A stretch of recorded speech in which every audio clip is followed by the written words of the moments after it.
All right, so our next POW conference presenter that we're taking a moment to interview and meet is Julie Harris from GreenOak Accounting.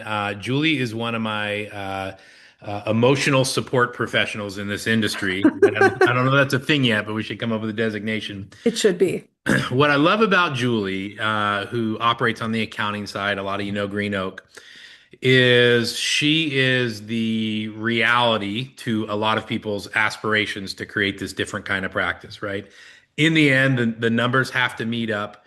A great company that doesn't exist in a year is not a great company. So I think Julie's done a really good job in our industry, gently bringing reality into focus for a lot of practice owners, myself included. So we're excited to have her. Julie, tell us about Green Oak real quick and you and how did you end up working with so many practice owners and all that kind of stuff? Yeah, so excited to be part of the POW conference. I'm Julie Harris from GreenOak Accounting. We are an accounting firm that specifically works with therapists in private practice. So we have this really unique view under the hood of, at this point, thousands of private practices. So we really know what makes it tick or not financially. And so because of that, we know what the math has to math in a practice, right? The math has to Mhm. make sense, and your great aspirations and your great intentions don't always matter if there's no money in the practice, right? Ultimately, a practice has to make more money in order to survive. That's just how the world works at this point. And so the money part tends to be this, second thought, but it Mhm. really is important. If you can get the money working right at any point in your practice, then you are also able to shift your focus and do all the things that ultimately will fulfill your mission. So Yeah. that's part of what we do at Green Oak, is just making sure that the numbers make sense.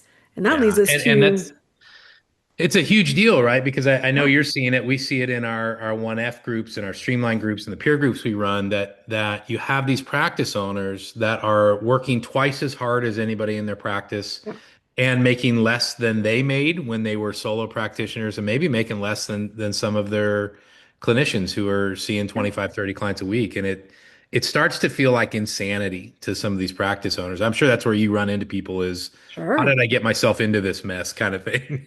Yeah, and it's easy for practice owners to become resentful of the business Mm, itself at that point, right? You're doing so oof. much work, you're getting paid almost nothing.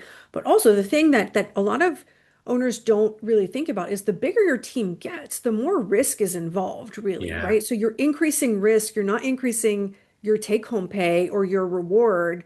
Like Mm. something's got to give at some point, right? And so kind of managing that risk is a big piece of what needs to be done on the financial side. Because for most practices or groups at least, payroll is the single largest expense in your business, right? And so that's why we're talking about compensation at the POW conference, just because if you create a compensation model that works, then it helps support everything else in the practice, right? If your comp model doesn't work, it doesn't matter that you spend an hour getting your internet bill down $20 a month, right? That does not Right? move the needle. It doesn't matter when the single largest expense is just out of control. So the title of your session is compensation that scales, right? Hmm. Compensation that scales, pay and benefit strategies for growing therapists.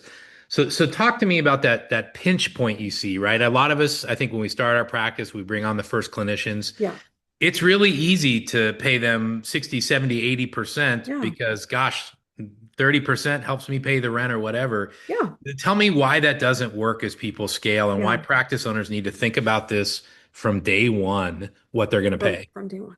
Yeah, and that's the single largest mistake we see for that first hire is just paying them way too much, right? And it comes from a place of really kindness and of Mm, the owner thinking my expenses are not really going up, right? And that's true for the first hire, that is true. But if you're not building a model where you can sustain it at 10 clinician, right? If you were to go to 10 or 20, if you're not building room for an admin, intake coordinator, biller, for additional space, right? For all the things that ultimately your practice is going to need, then you're often not setting it up for yeah, success.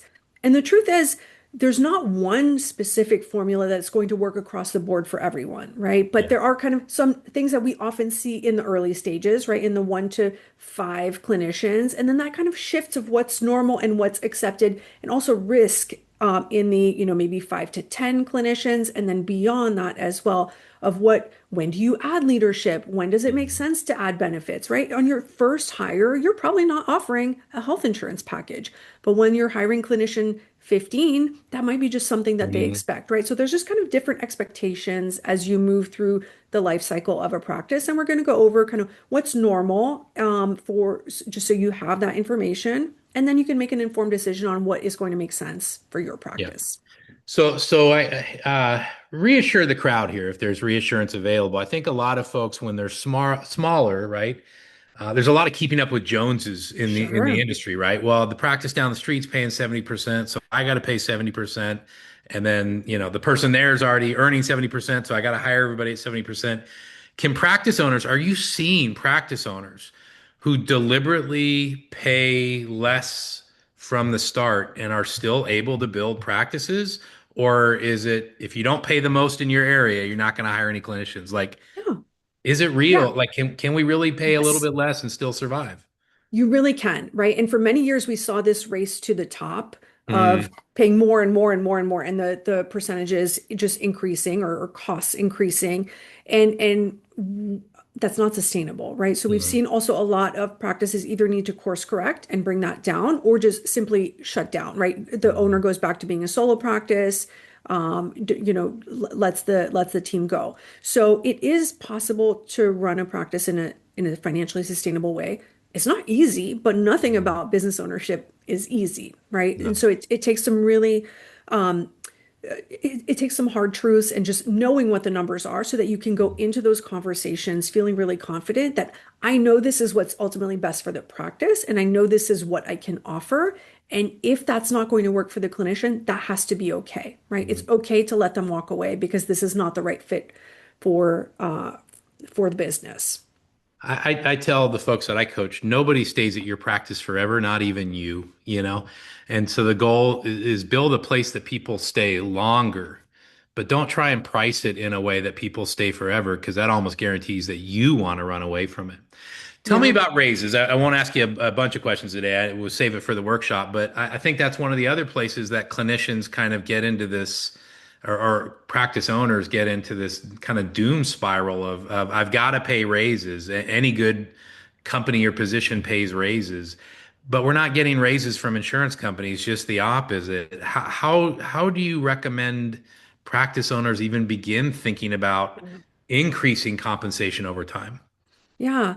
I think if someone has been with you for a long time and they are meeting their clinical expectations, I think then sometimes it does make sense to offer a raise, even if you're not getting paid more, right? It's almost more of a retention tactic.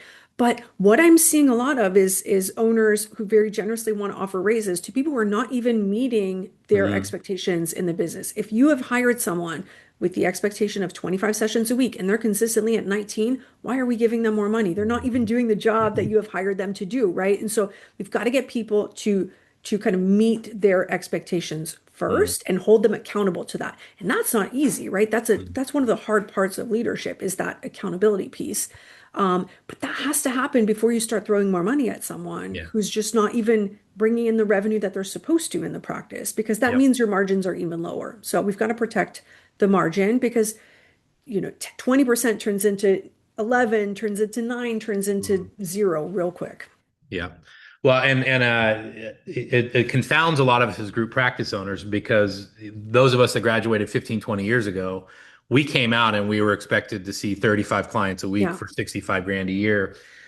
This is my prediction. I don't know if you have a thought on this, but a lot of us have been battling to keep group practices afloat in an environment where grad students were watching the peers already out in the field get overpaid. So they came out expecting $100,000 a year and 15 clients a week. Yeah. I think my hope is, and it's not because I want to underpay people or something, the grad students now are watching the course correction. And the grad students now, who will be our terminally licensed clinicians in 5 years, will have a little lower, more realistic expectation, right? They're going to come out into an environment where people weren't getting paid 80% Yeah. and allowed to see 20 a week. So there is some hope there that some of this battle we've been fighting will ease a little bit as the next generation of therapists comes online. I don't know if you're seeing any of that lower expectation already or. I'm seeing less moving to another practice just for a little bit more Mm, money. So that yeah, is happening less, that's right? Where good. the stability of I know what to expect here and things are going well and I know they can keep me full or to full to what I want. That is worth something in this current economy. We're starting to see that, but ultimately I think something's got to give in the industry, right? Either Yeah. reimbursements need to go up, or we need to see more clients, but something has to shift because the financial expectations just don't always make sense, right? If you see 15 clients a week, there's just not really a way to pay someone 100 grand. They're not generating that in the I practice. I think I heard it from you. Were you the one that shared the stat with me about what percentage of revenue other professional service industries pay out to their employees? Yeah. Yeah. In most professional services, including other adjacent like physical therapy, occupational therapy, usually cost of labor is much closer to 30 to 40%, Yeah. which is almost Versus, half of what we expect in mental health, right? So we yeah. just can't keep creeping that up. Well, In other professional industries, if you're thinking like marketing, right, something like that, you're usually looking for the salary to be about one third of the revenue that person can generate. yeah. So, yeah. There's a course correction coming there. You said something interesting about marketing or full. I think full is going to become the new percentage, right? Like 3 years ago, 4 years ago, everybody shopped percentage, but 80% of zero caseload isn't a great paycheck, right? Gosh, give me 55% or 50% of a caseload that comes with a waiting list. Yeah. They'll take that because at the end of the day, you can't pay your family or pay your bills for your family if the clients aren't there. If So the client, yeah. if Yeah. if we'll let you go here, but if you were going to give a starting place, even if people don't come and see you at the event, uh, what would you recommend all practice owners kind of do as a first step reality check when it comes to compensation, where they're at, et Yeah. cetera? I would say look at the numbers. Take a Mhm. really good hard look. It's a great time at the beginning of the year to look at that. Look at what happened in 2025.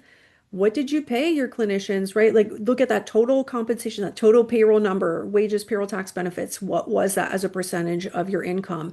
And might be in for a big surprise. So take a look at Not that. uncommon to see people pushing 70, 80%, even though in their head they think they're paying somebody 60% or 55, et cetera, Yeah. right?